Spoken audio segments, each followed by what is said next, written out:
Blake Carter wiped the thick layer of grease from his hands with an old rag that had seen better days. The cloth was more oil than fabric at this point, but it did the job. He squinted at the chronometer mounted on the garage wall, the digital numbers glowing a dull red in the dim light. 16 hours. Another brutal shift completed on Station Meridian, another day of keeping broken-down junkers and half-dead cargo ships flying through the endless black void of space. His back ached something fierce. Blake stretched until he heard the satisfying series of pops running down his spine, then rolled his shoulders a few times. He was getting too old for these marathon repair sessions, but bills didn't pay themselves. The station's docking fees kept climbing and competition was tough. Every mechanic on this floating rust bucket was fighting for the same customers, the same contracts, the same chance to make enough credits to survive another month. Blake grabbed his toolkit, the metal case heavy and familiar in his hand, and headed toward the bay doors. His boots echoed against the metal floor of the garage, each step a reminder that he was alone here. No apprentices. No partners. Just him, his tools, and whatever wreck rolled through his doors. That's when he saw it again. The creature was still there, exactly where it had been for the past 3 days. It was coiled beside the ventilation shaft near the entrance, its body tucked into a tight ball like it was trying to make itself as small as possible. The thing was tiny for its species, barely the size of a large dog, maybe a retriever if Blake had to guess. Its scales were something else though, shifting colors between deep purple and midnight blue depending on how the station's harsh lights hit them. Beautiful in a terrifying sort of way. Its wings were the saddest part. Torn membrane hung loose, barely functional, tucked tight against its body like it was trying to protect them from further damage. One wing had a jagged tear running through it that made Blake wince just looking at it. A dragon. That's what the traders and merchants called them when they whispered in the station's bars. The Draken. Apex predators from somewhere in the outer veil, the dangerous edge of mapped space where only the brave or stupid ventured. Blake had heard the stories. These beings could tear through reinforced hull plating with their claws like it was tissue paper. Their fire breath could melt titanium, turn solid metal into puddles. They were death-given scales and wings, hunters that sat at the top of every food chain they encountered. This one looked like it could barely lift its head. Blake stopped at the door control, his hand hovering over the button. "Still here, huh?" he muttered, not really expecting an answer. "Listen, kid, I don't do charity cases. I got my own problems. Move along, find someone else." The creature's golden eyes tracked his movement, but its body remained perfectly still. Those eyes, though, they were something.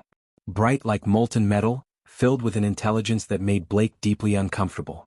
This wasn't some dumb animal. This was a thinking being watching him with purpose. 3 full days. Blake had first noticed the thing when he opened shop 72 hours ago. It had been sitting in that exact spot, and it hadn't moved since except to shift position slightly when the cold from the ventilation shaft became too much. No food that Blake could see. No water. No attempts to hunt the small maintenance robots that skittered around the station. Just endless, patient waiting. The weird part was how the other aliens reacted. Station Meridian was a melting pot of species from across known space. Blake had seen hundreds of different aliens in his 5 years here.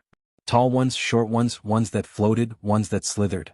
They all walked past his garage at some point, and every single one of them gave the small dragon a wide berth, crossing to the other side of the corridor, hurrying past with their heads down. Even injured, even obviously starving, even young and small, a draken was still a draken. Death on scales. A predator that demanded respect and fear. But the strange thing was, it hadn't attacked anyone. Hadn't even growled or hissed. It just sat there like some kind of broken statue, golden eyes watching Blake's garage doors like they held the answers to the universe. Blake hit the door control, and the heavy bay doors began to slide shut with a hydraulic hiss. He needed to eat, shower, and sleep in that order. Maybe not even in that order. His quarters were 3 levels up, a tiny cube that cost him way too much in rent, but it was his space. His escape from the garage, from the work, from the endless parade of broken ships and demanding customers. Not my problem, Blake said to himself, turning away from the garage. He had enough on his plate keeping his business alive in this competitive hellhole without adopting some alien's problems. Whatever the dragon wanted, whatever had brought it here, it wasn't his responsibility. Behind him, through the reinforced glass of the bay doors, the small dragon settled its head down onto its claws. Its golden eyes remained open, fixed on the spot where Blake had been standing. It didn't move, didn't hunt, didn't leave. It just continued its vigil, waiting for something only it understood. Day 4 started exactly like the 3 before it. Blake Carter showed up at his garage with a steaming cup of coffee that tasted like burnt rubber, but the caffeine was what mattered. He punched in his security code, the door lock beeped, and the bay doors rolled open with their usual grinding sound that he kept meaning to fix but never got around to. The dragon was still there. Blake had half hoped, maybe even expected, that the creature would be gone. That it would have given up and moved on, found somewhere else to wait, or maybe just curled up and died quietly during the night. But no. There it sat, in the exact same spot beside the ventilation shaft, coiled into that tight defensive ball. Except something was different today. Its scales looked wrong. The vibrant purples and blues that had shimmered in the light before were dull now, almost gray in places. The color had faded like someone had drained the life right out of them. Blake had seen dehydration before, plenty of times on this station. Spacers who got stranded, salvage crews who ran out of water, miners who pushed their supplies too far. The signs were always the same. Sunken features, dull skin, that desperate look in the eyes. "Damn it," Blake muttered under his breath, clutching his coffee cup tighter. He shouldn't care. This wasn't his problem. The dragon had chosen to sit outside his garage, not the other way around. Blake had his own struggles, his own bills to pay, his own survival to worry about. Taking on someone else's problems, especially a predator's problems, was a good way to end up dead or broke or both. His first customer arrived right on schedule. Lisa Reed, captain of a mid-sized cargo hauler called the Distant Star, needed her atmospheric processors recalibrated before her next run. Lisa was a regular, one of the few customers Blake actually liked. She was straightforward, paid on time, and didn't try to haggle over every credit. She noticed the dragon the moment she walked in. "Blake," Lisa said, stopping dead in her tracks, her eyes locked on the creature outside. "Do you know what that thing is doing outside your shop?" Blake was already moving toward her ship, toolkit in hand, eager to get to work and stop thinking about the dragon. "Waiting to die, apparently," he said, keeping his voice flat and neutral. "Been there 3 days now." "4," Lisa corrected him, following him to her ship but still glancing back at the dragon. "I saw it when I docked yesterday morning." "Blake, that's a Draken hatchling. Do you understand what that means?" "It means I've got a dying predator sitting outside my door," Blake said, sliding under her ship's engine cowling. The familiar smell of engine oil and coolant surrounded him, comforting in its normalcy. "Hand me the calibration tool, would you?" Lisa passed him the tool but didn't let it go. Draken hatchlings only leave their nests for 2 reasons. Exile, which is rare, or their whole clan got wiped out. "Yeah, I know." Blake took the tool and started adjusting the processor coupling, his hands working automatically. "Still not my problem. I fix ships, not broken aliens." "It's going to die out there, Blake." "It's going to die anyway," Blake shot back, his voice harder than he intended. "No Draken clan will take an orphan. That's their culture, their rules. I didn't make them and I can't change them." Lisa was quiet for a long moment. "You're probably right," she finally said, but Blake could hear the disapproval in her voice. "Doesn't make it easier to watch though." They worked in silence after that. Lisa helped him run diagnostics, test the processors, make sure everything was running within acceptable parameters. Professional and efficient just like always. But when she paid and left, Blake caught her looking at the dragon one more time, shaking her head sadly before walking away. Blake tried to focus on work. He had a full schedule today. A mining drone needed new power couplings, which meant precise electrical work. A scout ship had a hull breach that required welding, hot and dangerous work that demanded total concentration. He should have been completely absorbed in his tasks, mind focused entirely on the technical challenges in front of him. But every time he looked up, those golden eyes were watching him. The dragon hadn't moved except to shift its position slightly, favoring that torn wing. Blake could see its breathing now, shallow and labored, its chest rising and falling with obvious effort. It was getting worse. Weaker. Closer to the end. Blake worked through the afternoon, his hands busy but his mind wandering. He welded seams, replaced components, calibrated systems, all while feeling those eyes on him. Watching. Waiting. Never judging, never demanding, just endlessly patient. When his shift finally ended and the last customer left, Blake stood in his garage staring at his emergency supplies cabinet. He told himself he was checking inventory, making sure he had enough spare parts for tomorrow. But his hand reached past the spare fuses and backup batteries to grab a water container, one of the sealed ones meant for emergencies. He walked outside without letting himself think about it. 3 meters from the dragon, he set the container down on the metal deck. The creature's eyes tracked every movement, but it didn't approach. Didn't move at all. Blake walked back inside without saying a word. He sealed the bay doors and told himself he was done. That was it. One container of water and his conscience was clear. But that night, alone in his quarters, Blake pulled up the security footage from his garage. He watched the timestamp tick forward, watched the dragon remain motionless for hours after he left. Then finally he saw it move. The creature dragged itself toward the water container, its injured wings scraping against the deck, its movements weak and desperate. It drank like someone drowning, like that water was the only thing in the universe that mattered. The container was empty in seconds. Then the dragon dragged itself back to its spot, settled down and resumed its vigil. Blake stared at the frozen image on his screen. "What the hell do you want from me?" he asked the empty room. On the security feed, he watched the dragon's head lift slightly, those golden eyes turning toward the camera. Almost like it had heard him through the walls and across the distance. Almost like it was answering. Blake Carter left work on the fifth evening with his jaw set and his mind made up. He was done. Finished. The dragon situation wasn't his problem, and he was going to stop making it his problem. The creature would either find somewhere else to go or it would die, and either way Blake had done more than most people would. He'd given it water. That was enough. That had to be enough. He'd survived 5 years on Station Meridian by keeping his head down and his business clean. No drama. No complications. No getting involved in things that weren't his concern. That's how you made it in a place like this, where every day was a fight for survival and every credit counted. Blake locked up the garage, checked the seals twice like he always did, and headed down the corridor toward the residential section. His quarters were waiting, along with a frozen meal that probably tasted like cardboard and a narrow bunk that wasn't quite long enough for his frame. But it was his space, his sanctuary, and right now he needed it. He made it about 50 meters down the corridor before he heard the sound. Scraping. Metal on metal. A rhythmic dragging noise that echoed off the station's walls, getting closer with each passing second. Blake stopped walking. His stomach dropped because he knew, even before he turned around, what he was going to see. The dragon was following him. The creature was limping badly, each step clearly painful. Its injured wing dragged behind it, scraping against the deck plates with that awful sound Blake had heard. But despite the obvious agony, despite barely being able to stand, the dragon kept coming. Single-minded. Determined. Unstoppable. Blake stood frozen watching. When he didn't move, the dragon stopped too, its golden eyes locked on him. Waiting. Blake took a few steps forward. The dragon immediately struggled to follow, that terrible scraping sound filling the corridor again. "Go away," Blake said, his voice firm and commanding. He'd used that tone on drunk spacers and aggressive merchants, and it usually worked. "I gave you water. That's all you're getting. Go find someone else." The dragon's scales rippled, colors shifting like oil on water, but it didn't retreat. Didn't even look away. Just stood there, swaying slightly on its feet, clearly exhausted but refusing to give up. Other station residents were passing by now, and Blake could feel their stares. They gave both of them a wide berth, pressing against the opposite wall of the corridor to maintain maximum distance. A human talking to a Draken hatchling was the kind of thing that became station gossip within hours.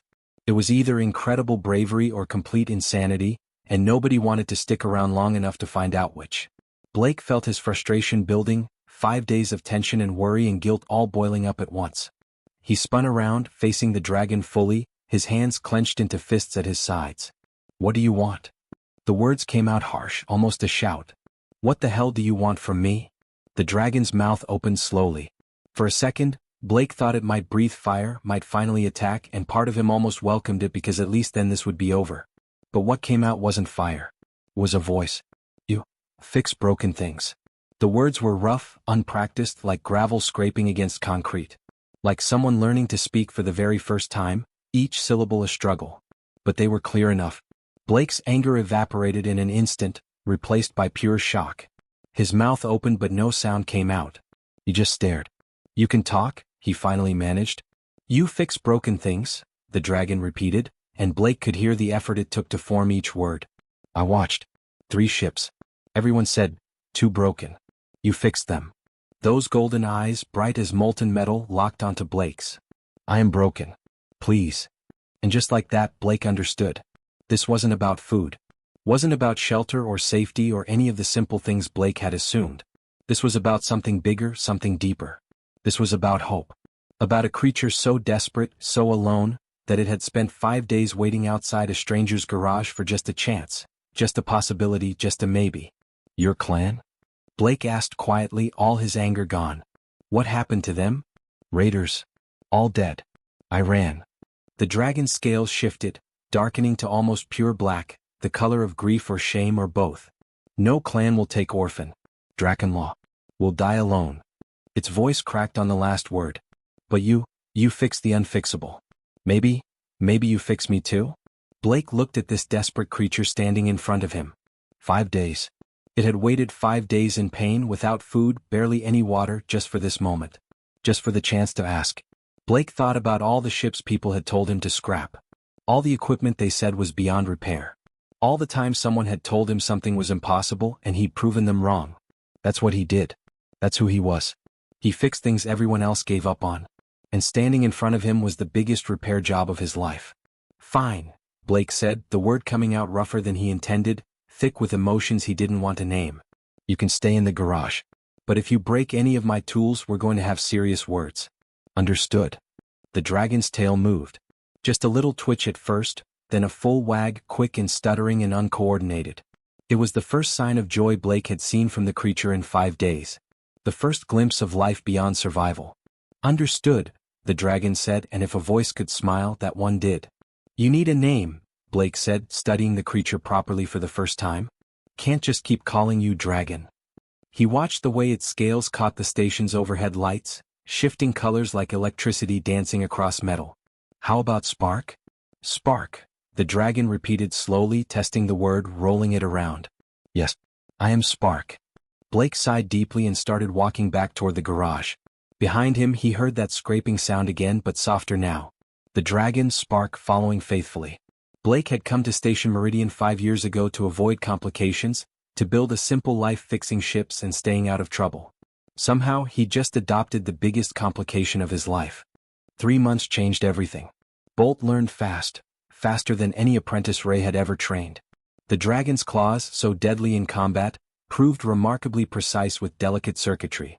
Those same talons that could tear through hull plating could also manipulate wires thinner than human hair without a single nick. His scales could sense electromagnetic fluctuations, making him a natural at diagnostics. While Ray had to rely on scanners and meters, Bolt could simply press his palm against a panel and feel where the current wasn't flowing right. And his memory was perfect. Ray only had to show him something once and it stuck. No notes, no manuals, no second explanations needed. Hand me the torque wrench, Ray said, wedged deep in a ship's engine compartment with grease up to his elbows. The correct tool appeared in his outstretched hand before he could even finish the sentence. The 40mm, not the 60, Bolt's voice came from beside him, much clearer now after months of practice. 60 will strip the threads on that model. Ray grinned, even though Bolt couldn't see his face from this angle. Right. Good catch. It happened like that all day, every day. Bolt anticipated what Ray needed. He spotted problems before they became disasters. He remembered the quirks of every ship that came through their bay, even ones they'd only seen once months ago. Word spread fast through the station. A human mechanic with a Draken assistant. People couldn't believe it. The station couldn't stop talking about it. At first, customers came just out of curiosity, wanting to see the impossible partnership with their own eyes. They'd make up reasons to swing by the garage, pretending they needed small repairs just to catch a glimpse. But they stayed because the work was impeccable. Better than impeccable, actually. Jobs that should have taken a week got done in 3 days. Repairs that other mechanics called impossible got solved by lunchtime. Ray's waiting list grew longer every week. The money started coming in steady for the first time in years. Ray could finally afford to replace his ancient diagnostic equipment. He bought better parts, faster tools, upgraded the whole shop. And Bolt never asked for a single credit. Ray tried to pay him, tried to make it official, but Bolt always refused. You gave me a home, Bolt would say. You taught me purpose. That's worth more than money. But not everyone approved of what they were doing. The elder Draken arrived on a cold morning when frost still clung to the station's viewports. His scales were scarred from centuries of battles, each mark telling a story of survival and conquest. His presence filled the garage like a thunderstorm rolling in, making the air feel heavy and charged. Ray felt small suddenly, like a kid caught doing something wrong. You are Bolt, the elder said in the melodic Draken language, his voice carrying harmonics that made the tools rattle slightly. Orphan of the Crimson Wing clan. Bolt's scales rippled with instinctive submission before settling into neutral gray. Centuries of genetic programming couldn't be ignored completely. I am. You will come with me. It wasn't a request. The pride of the Eastern Stars will accept you for training. You will learn the warrior's path as is proper for our kind. It is a great honor, young one. Few orphans receive such opportunities. Bolt stood silent for a long moment. Ray could see the conflict playing across his scales, colors shifting like oil on water. No, Bolt finally said, simple and clear. The elder's crest flared in shock, spreading wide enough to scrape the garage ceiling. You refuse the honor of a pride? To stay with this human? He said the last word like it tasted bad. Ray stepped forward, wiping his hands on his already filthy coveralls. Look, elder, I don't know your customs, but... Stay silent, human. The elder's attention never left Bolt, his eyes glowing with barely contained fury. You choose tools over tradition? Machines over might? You shame your ancestors. You shame your clan. You shame everything the Drakons stand for. I choose to use my strengths, Bolt replied, meeting the elder's gaze steadily. His voice didn't waver. Ray taught me that strength comes in many forms. That there's no honor in forcing yourself into a mold that doesn't fit. Watch. Bolt moved to a nearby workbench where a completely disassembled engine lay in pieces. Ray recognized it, a stellar core courier drive that had been declared unsalvageable by 3 different mechanics. The parts were scattered across the bench like a mechanical puzzle with half the pieces missing. What happened next made even Ray's jaw drop, and he'd been working with Bolt for 3 months. The dragon's hands moved in a blur. Not wild or careless, but with absolute precision and purpose. Parts flew together like they were magnetized. His claws tightened bolts to exact specifications without any measuring tools. His scales glowed faintly as he sensed the electrical pathways, rerouting connections around damaged sections. 7 minutes later, a fully functional engine hummed to life on the workbench. The elder Drakon stood frozen, his expression unreadable. 1 year later, Webb and Bolt repairs had a waiting list 3 weeks long. Their reputation had spread through 6 sectors like wildfire. The human who could fix anything, and the dragon who could sense problems no one else could find. Together they were unstoppable. Ship captains who used to avoid Ray's garage now begged for appointments. Station mechanics who once laughed at him now sent their overflow work his way. The dingy little bay that used to sit empty most days now buzzed with activity from dawn until well past midnight. Ray was training Bolt on fusion reactor maintenance when the familiar scraping sound echoed from the bay entrance. That sound he'd come to recognize over the past year. Not the confident footsteps of paying customers, but something else. Something slower. More hesitant. Another creature waited there in the shadows just outside the light. Not a Drakon this time. This one was different. A Varelian, all crystalline skin that should have sparkled like 1,000 tiny rainbows but instead looked dull and cracked. Fractured light leaked from the damaged sections. One arm hung uselessly at its side, the crystalline structure there shattered beyond what its body could naturally repair. Young, maybe adolescent by its species standards. Hard to tell with Varelians, but Ray had learned to read the signs. The creature sat outside the bay doors with the same desperate patience Bolt had shown a year ago. Not quite brave enough to enter, but too hopeful to leave. We have another one, Ray called out, setting down his tools. Bolt's head emerged from the reactor housing, scales brightening with understanding. Colors shifted across his body, showing emotions Ray had learned to read like a book. Like me? Like you. They didn't need to investigate much. The story was always similar, just different details. This Varelian's colony had been wiped out by some rare crystalline disease that spread through their connected consciousness. The young one had escaped on a medical ship before the quarantine locked down. But the damage to its structure meant its own kind rejected it. Varelians valued perfection, symmetry, flawless light refraction. A broken crystal was worse than no crystal at all in their culture. No clan. No family. No hope. Nowhere to go except maybe a human's garage on a forgotten station where rumors said broken things got fixed. Ray looked at Bolt. Bolt looked back at him. They didn't need to discuss it. Some decisions made themselves. Come on in, Ray called to the Varelian, his voice gentle. Let's see what we can fix. The creature's crystalline body chimed with surprise, literally. When Varelians experienced strong emotions, they made sounds like wind chimes in a breeze. You help me? But I cannot pay. I have nothing. That's kind of our thing now, Ray said, already mentally cataloging what little he knew about Varelian biology. Not much, if he was honest. He'd have to research. I'm Ray. This is Bolt. What's your name? Crystal, the being said softly, light refracting weakly through its damaged structure. My birth designation translates to Crystal in your language. Well, Crystal, welcome to the crew. Ray grabbed a stool and dragged it over, gesturing for Crystal to sit. Bolt, grab the biological scanner from the medical kit. Let's see what we're working with here. As Bolt moved to gather supplies, his movements now confident and practiced, Ray sat across from their newest arrival. He could see fear in the way Crystal's light flickered. Fear mixed with something that looked like hope, if hope could be a color. Fair warning, Ray said, keeping his tone matter-of-fact. We work hard here. You'll learn mechanics, engineering, problem-solving. How to diagnose a faulty plasma conduit. How to rebuild a NAV computer from scratch. It won't be easy, and I'll expect you to pull your weight once that arm heals up. I do not need easy, Crystal said, and despite the damage, its voice rang clear and determined. I need purpose. I need to be useful. I need to matter to someone. Ray felt something tighten in his chest. He understood that feeling way too well. Then you've come to the right place, kid. That night, after Crystal was settled in a corner of the garage with thermal blankets and supplies, Bolt approached Ray as he locked up the bay. The station's artificial night cycle had kicked in, dimming the corridor lights to simulate evening. There will be more, Bolt said quietly, his scales a thoughtful blue-gray. Word is spreading across the networks. The human who doesn't turn away broken things. The mechanic who fixes more than machines. I know, Ray said, leaning against the bay door. You came here to avoid complications. To be alone. To work in peace. Ray laughed, but it wasn't bitter. I did. I really did. He looked around the garage, at the tools hanging on the walls, at the ships in various states of repair, at the makeshift beds in the corner where 2 alien orphans now slept. Funny how things work out, huh? Bolt's scales rippled with amusement, shifting to a warm amber. Is this what humans call irony? Pretty much, yeah. In the months and years that followed, others came. Not floods of them.